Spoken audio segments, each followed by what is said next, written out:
a space-time singularity. Space and time come to a stop. Could it be possible that everything we know about the very dawn of existence is wrong? That our understanding of time and space, as birthed in the fiery crucible of the Big Bang, is fundamentally flawed?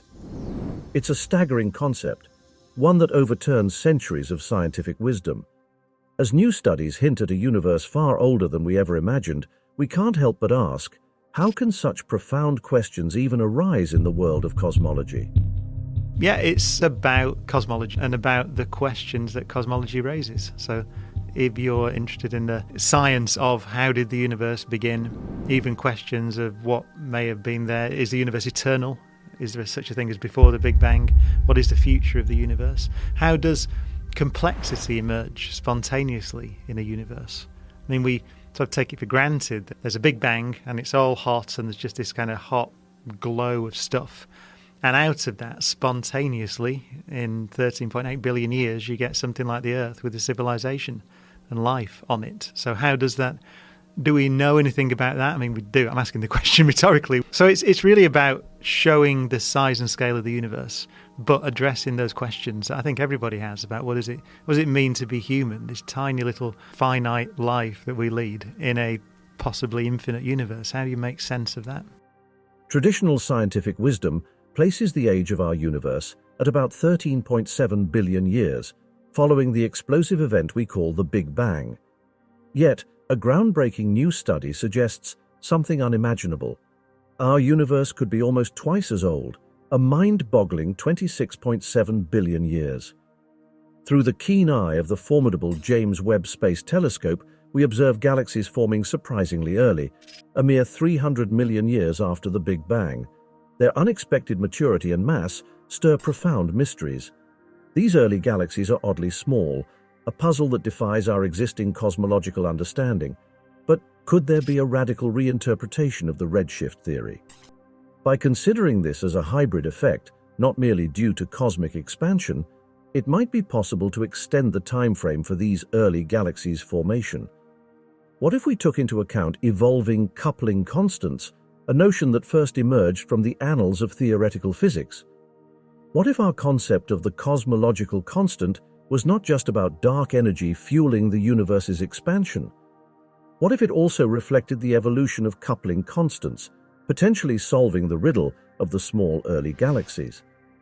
In this universe of new theories and radical reinterpretations, we ask, could our cosmos have an agelessness we're just beginning to comprehend? Could the universe be eternal? And you get this picture of a vast and possibly infinite universe. We know that the universe, or very strongly suspect that the universe is much bigger than the piece we can see. So we have good reason to think that's the case. Whether it's infinite or not is another question. Can you picture infinity? Well, no one can picture infinity. You know, we say the universe began 13.8 billion years ago. So that's a measurement. So because we can measure the speed that all the galaxies are flying away from us, essentially. And then you can run time backwards, if you like, so to find out when they were all on top of each other. And so it's quite a simple measurement, and we've done that. So we say the universe began 13.8 billion years ago.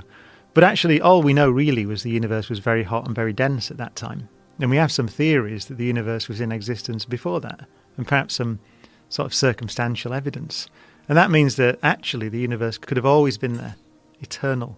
When I talk to people sometimes, some people get upset about that. Some people would rather it had a beginning. The idea that it might have been around forever is more frightening somehow than the fact that it began. It's interesting the way that people's minds work.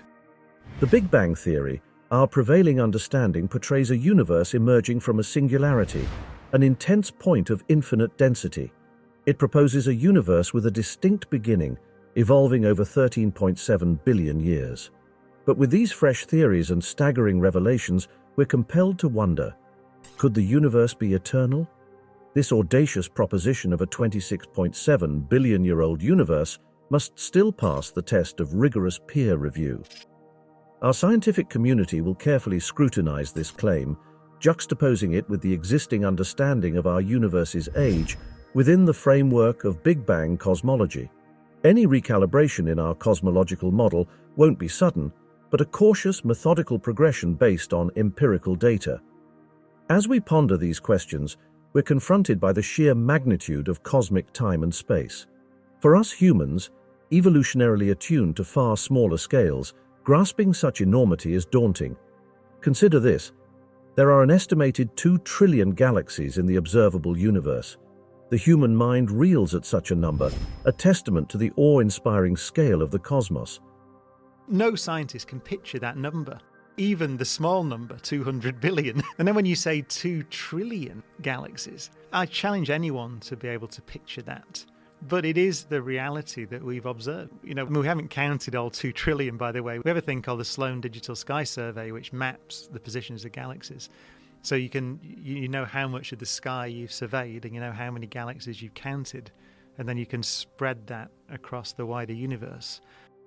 The recent proposition that the universe might be 26.7 billion years old hinges on reinterpreting well-established theories and introducing novel concepts.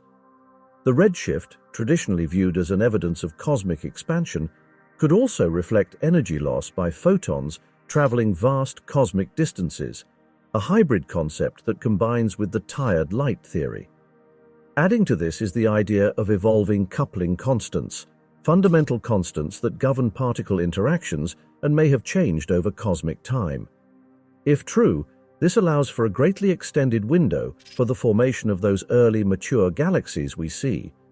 But in the grand cosmic theater, even more mind-bending possibilities lie on the horizon. Concepts such as the multiverse theory suggest our universe might be just one among an infinite number of universes, each with its own distinct physical laws and characteristics. These radical hypotheses, while tantalizing, must always face the crucible of empirical validation. They must make predictions that can be tested and potentially falsified. Science is a discipline of questions and rigor, and while the cosmos invites us to dream big, we must always tether our dreams to the bedrock of evidence. As we reach for understanding in this vast cosmic dance, we find ourselves wondering, are we glimpsing the first strokes of a new cosmological masterpiece, or is this just a tantalizing mirage in the cosmic sands of time? Some of those theories are back in vogue again. So yes, some of them say that there's a cycling universe. So the Big Bang is an event when space gets very hot and very dense and filled with particles. And that may happen again. Or some of the other theories, there's a theory called eternal inflation, which is a theory that, and it's actually the most popular theory, I think, at the moment, for what happened, for why the Big Bang is the way that it is. Because it's got some very special features, the Big Bang. But inflation is the idea that space-time was around before the Big Bang, and it was expanding extremely fast. And there was doubling in size in the most popular of these theories every 10 to the minus 37 seconds. So it's an unimaginably fast expansion. And then the idea is that draws to a close, so it quite naturally sort of dies away and the expansion slows down. And all the energy that was taken, that was causing that expansion, sort of gets dumped into space and heats it up and makes particles, and that's what we call the Big Bang. And those theories say that that slowing down just happens in little patches. So most of the universe, the overwhelming majority of the universe, is still inflating at that insane sort of speed. And just little patches stop and they're Big Bangs. So you get multiple universes, a multiverse. It's called the inflationary multiverse.